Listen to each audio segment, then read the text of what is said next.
नौजायदा यानी नवजात शिशुओं की खरीद फरोख्त। 3-4 लाख में नन्ही सी जान ले जाइए और बाल बच्चों वाले बन जाइए। जी हाँ, देश की राजधानी दिल्ली में यह धंधा जम के चल रहा है और फलता फूलता अगर सीबीआई की नजर इस पर न पड़ती। 5 अप्रैल 2024 को सीबीआई की रेड के बाद जो इंकशाफ हुए हैं वो बेहद चौंकाने वाले हैं।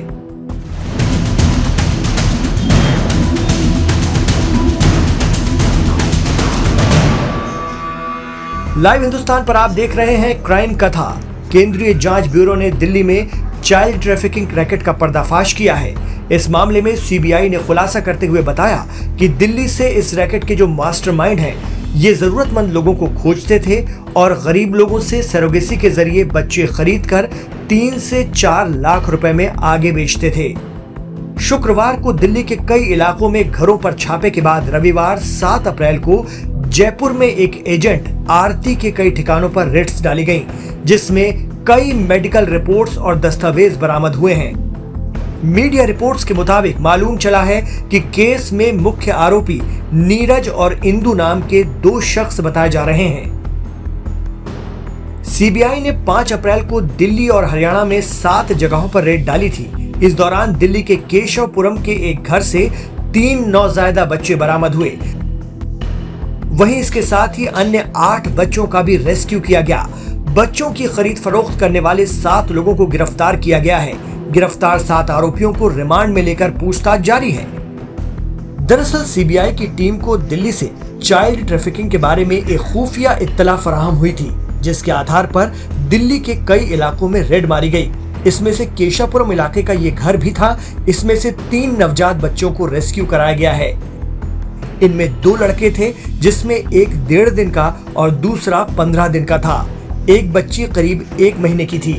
सीबीआई ने अपनी तफ्तीश के क्रम में एक अस्पताल के वार्ड बॉय समेत 7 लोगों को गिरफ्तार किया है।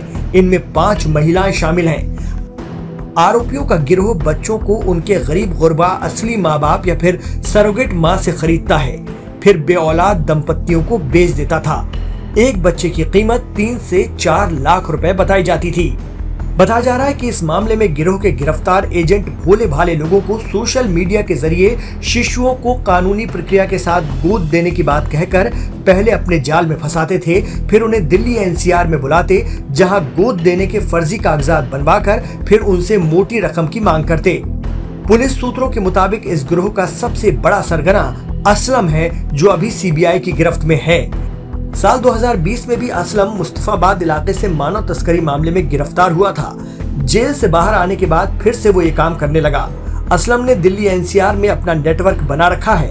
इसके तार देश भर में जुड़े हो सकते हैं। सभी को अलग अलग तरीके से काम बांटा हुआ था। कोई सोशल मीडिया पर गोद देने की बात कहकर लोगों को फंसाता था, तो कोई गोद लेने के फर्जी कागजात बनवाने में माहिर था। क्राइम कथा का मकसद आपको जागरूक करना भी है, तो ये जान लीजिए कि दत्तक ग्रहण संसाधन प्राधिकरण यानी CARA भारत सरकार की एक नियामक संस्था है, जो महिला और बाल विकास मंत्रालय के लिए काम करती है।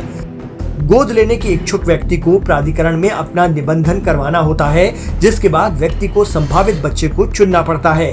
कानूनी तौर पर शादीशुदा जोड़े या एकल महिला या पुरुष कोई भी बच्चे को गोद ले सकता है। शादीशुदा मामले में वैवाहिक अस्तित्व कम से कम 2 साल होना जरूरी है। गोद लेने वाले माता पिता और बच्चे के मामले में 25 साल का अंतर जरूरी है। ये भी जान लीजिए कि भारत में हिंदू विधि के तहत अगर बात छोड़ दें तो गोद लेने वाले माता पिता किसी भी जाति धर्म के हो सकते हैं। मुस्लिम धर्म के पर्सनल लॉ के तहत गोद लेने का कोई प्रावधान नहीं था, इसलिए उन्हें संरक्षक और प्रतिपालन अधिनियम का सहारा लेना पड़ता था। लेकिन शबनम हाशमी बनाम भारत सरकार 2014 के मामले में सुप्रीम अदालत ने ये व्यवस्था दे दी है कि किसी भी धर्म का व्यक्ति कानूनी प्रक्रिया के तहत बच्चे को गोद ले सकता है। इसलिए जागरूक रहिए, क्योंकि कई बार हमारी बेबसी का फायदा उठाकर कोई भी हमें अनजाने ही अपराध का हिस्सा बना सकता है।